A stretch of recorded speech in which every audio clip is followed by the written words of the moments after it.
अस्सलाम वालेकुम दोस्तों।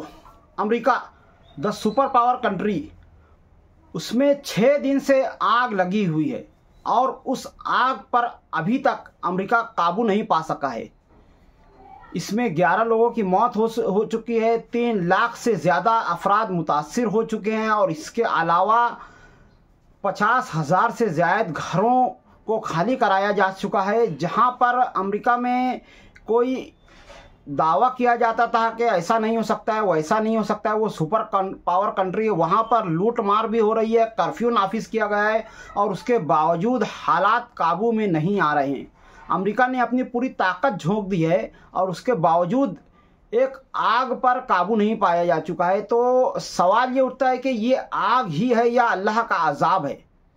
सबसे पहले तो हम ये देखेंगे कि आग क्या है। आग एक ऐसी छोटी सी चीज़ है आज के ज़माने में जिसके ताल्लुक से, काबू पाने के ताल्लुक से हर तरीके से जो है अब तक साइंटिस्ट कहो या आम आदमी कहो समझ चुका है कि आग पर काबू कैसे पाया जा चुका है। जंगल में अगर आग लगती है तो एक सर्कल बना दिया जाएगा तो जंगल की आग को काबू में लाया जा सकता है। इसी तरह से बहुत सारे कंपनीज के लोग सिर्फ और सिर्फ इंश्योरेंस का पैसा निकालने के लिए अपनी फैक्ट्रीज में आग लगा लेते हैं और इंश्योरेंस का पैसा निकाल लेते हैं। यानी आग आज के टाइम में एक मामूली सी चीज़ बन करके रह गई है।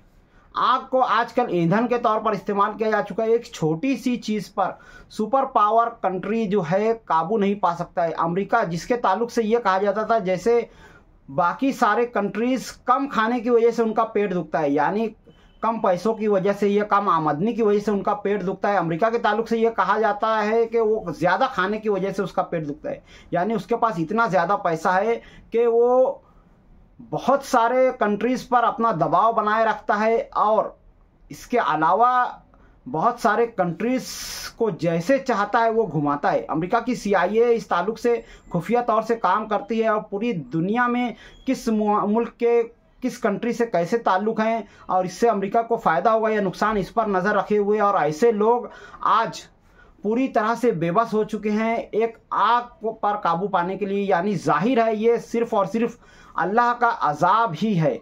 अब सवाल ये होता है कि अल्लाह तबारक व तआला का ये अजाब अमेरिका पर आया क्यों है। इसका सही सीधा और साफ जवाब हर किसी को पता है कि ये गज़ा और बहुत सारे ऐसे इस्लामी ममालिक जो कि मजलूम हैं उन पर ये जुल्म कर रहा है या जालिमों की मदद कर रहा है, इस वजह से उस पर ये अजाब आया हुआ है। और आज जो मंज़र अमेरिका के लॉस एंजलिस शहर का है, उस शहर का ये मंज़र कुछ ही दिनों में हुआ है और इस ऐसे मंज़र को बनाने के लिए अमेरिका जैसे सुपर पावर और बहुत सारे जालिम कंट्रीज जैसे इसराइल वगैरह ने, यहूदियों ने कोशिश कर करके कई सालों में जो है गज़ा का ये मंजर बनाया था। अल्लाह तबारक व तआला के अजाब के कुछ ही दिनों में आप देख सकते हैं वैसे उससे ज़्यादा नुकसान ऐसे लोग इन कंट्रीज़ का हो गया है और अल्लाह तबारक व तआला का ये अजाब हो सकता है और भी कई सारे लोगों पर पड़े। तो बेहतर यही है कि इस पर हमें तबसरा करना चाहिए कि इस अजाब पर बाकी लोग, चाहे फिर वो मुस्लिम हो या गैर मुस्लिम हो, उनका रद्द अमल क्या होना चाहिए। उन्हें खुश होना चाहिए या फिर उन्हें डरना चाहिए। तो मैं ये कहना चाहूँगा कि ये डरने का मकाम है, खुश रहने का मकाम नहीं है। इसके ताल्लुक़ से अगर हम हमारे दीन में, हमारी शरीयत में नज़र डालेंगे, अल्लाह तबारक व तआला ने हर इस्लाम में हर एक मसले का हल जो है सुन्नत के हिसाब से दीन में कामिल तरीके से डाला हुआ है।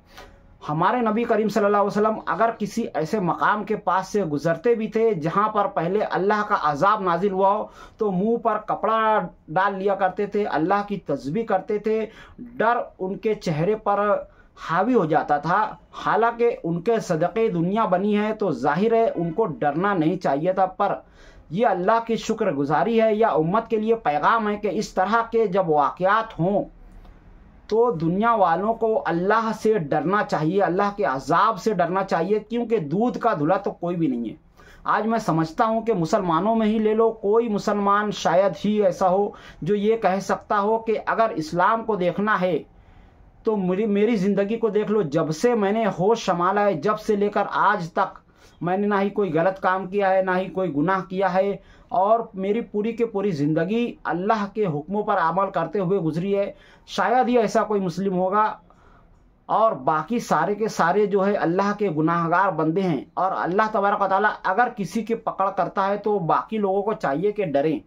इस ताल्लुक से मैं दूर नहीं जाऊंगा। हमारे मालेगांव शहर के शहरियान से मैं ये अपील करना चाहूँगा, गुजारिश करना चाहूँगा, रिक्वेस्ट करना चाहूँगा कि ये हमारे लिए भी इबरत का मकाम है, डरने का मकाम है।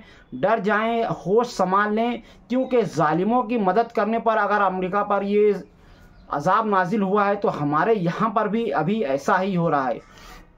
यानी ऐसे बहुत सारे सियासी और समाजी रहनुमा हैं और ऐसे न्यूज़ चैनल वाले हैं जो जालिमों की मदद कर रहे हैं। अपने न्यूज़ चैनल के ताल्लुक से मालेगांव में जो है बहुत सारे ऐसे न्यूज़ चैनल वाले हैं या बहुत सारे ऐसे सियासी रहनुमा हैं जो बीजेपी या फिर मुसलमानों के ख़िलाफ़ ही बयानात वगैरह देते हैं और बिके हुए हैं। जाहिर है यही काम अमेरिका ने किया था तो उन पर अल्लाह का अजाब नाजिल हुआ था, और यही काम यहाँ पर भी हो रहा है। बहुत सारे लोग कहेंगे कि वो तो मुसलमानों पर जुल्म करते थे, गज़ा पर, फ़लस्तीन पर जुल्म करते थे, तो वह ऐसा हुआ है। यही हाल मुसलमानों का मालेगांव के अंदर भी है। बहुत सारे ऐसे कमज़ोर और बेबस मुसलमान हैं जिनके प्लाटों पर, ज़मीनों पर नाजायज़ कब्ज़ा किया गया है। एक एक प्लाट को 10-10 लोगों को बेचा गया है। कई लोगों की ज़मीनें वगैरह हड़प की गई है या कम पैसों में ख़रीदी गई है। लोगों को डराया धमकाया गया है, और ये जिनको भी धमकाया गया है ये सारे का सारे मज़लूम मुसलमान ही हैं। अब इनको धमकाने वाले मुस्लिम हो या गैर मुस्लिम हो, अल्लाह का अजाब हर किसी के लिए बराबर है। मजलूम की आह जब निकलती है तो अल्लाह के तक पहुंचने के लिए उस पर कोई पर्दा नहीं रहता है, और उसी वक्त ऐसे जालिमों के लिए अल्लाह तबारक व तआला फैसले लिख दिया करता है। आपको लगता है कि अल्लाह नहीं है, तो ऐसा नहीं है, अल्लाह है। उसने आप लोगों के ताल्लुक से ये जो जालिम लोग हैं या जालिम की मदद कर रहे हैं किसी भी तरीके से, या फिर जा करके बीजेपी की पार्टियां वगैरह खा रहे हैं, एलानिया तौर पर कह रहे हैं न्यूज़ चैनल में कि हम जो है इसकी पार्टी में जाने वाले हैं, वो करने वाले हैं, इन लोगों को समझ लेना चाहिए कि अब उनकी बारी भी आ गई है। अल्लाह का अजाब जब नाजिल होता है तो फिर रुकता नहीं है, पूरी की पूरी नस्ल के नस्ल तबाह हो जाती है।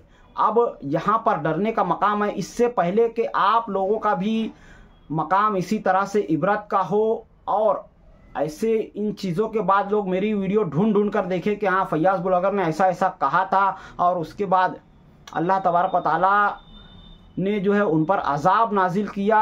आप लोग संभल जाएं। जिन जिन लोगों का आपने हक मारा है उनका हक वापस करें। हराम का खाना बंद करें, 2 नंबरी खाना बंद करें, नशे का व्यापार बंद करें।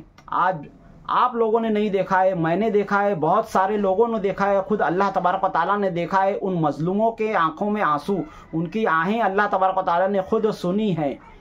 जिनके बच्चे नशे में लग कर बर्बाद हो रहे थे, और वो माँ बाप रोकर अल्लाह तबारक व तआला के हुजूर इंसाफ का मुतालबा कर रहे थे। अल्लाह तबारक व तआला की एक सिफत, एक इस्म है आदिल, इंसाफ करने वाला, और अल्लाह के यहाँ इंसाफ होता है। आप लोगों ने नशे के ज़रिए, जुआ सट्टे के ज़रिए जितने घर बर्बाद किए हैं, उन घरों के माओं बहनों वालदैन की आहें आपको लगी हैं, और अल्लाह का फ़ैसला वहाँ पर लिखा जा चुका है। बेहतर यही है कि तौबा करें, जिनका जो हक़ है वापस करें, हराम की खाना बंद करें, और जिसका जो भी हक़ है वापस कर दे, चाहे आप इसके लिए कंगाल क्यों ना हो जाए, भिखारी क्यों ना बन जाए। बेहतर यही है, इससे पहले कि अल्लाह का अजाब नाजिल हो और आप पूरी तरह से ख़त्म हो जाए।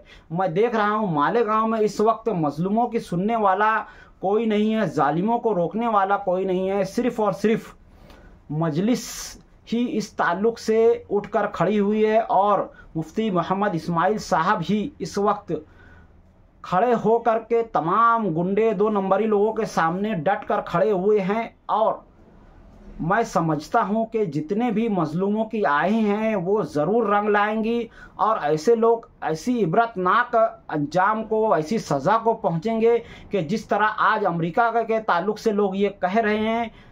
इंशाअल्लाह अगले कुछ हफ्तों में, कुछ महीनों में इन लोगों के ताल्लुक से भी कहा जाएगा कि देखो इन लोगों ने जो है कई लोगों के प्लाट वगैरह हड़प किए थे, नशे के जरिए पैसा कमाया था, और आज इन लोगों का ये हाल हुआ है कि सड़ सड़ करके मर रहे हैं, इनकी नस्लें बर्बाद हो रही है।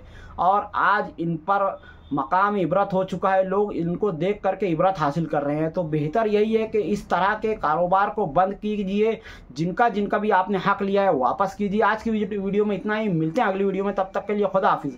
अस्सलामु अलैकुम वरहमतुल्लाहि वबरकातुहू।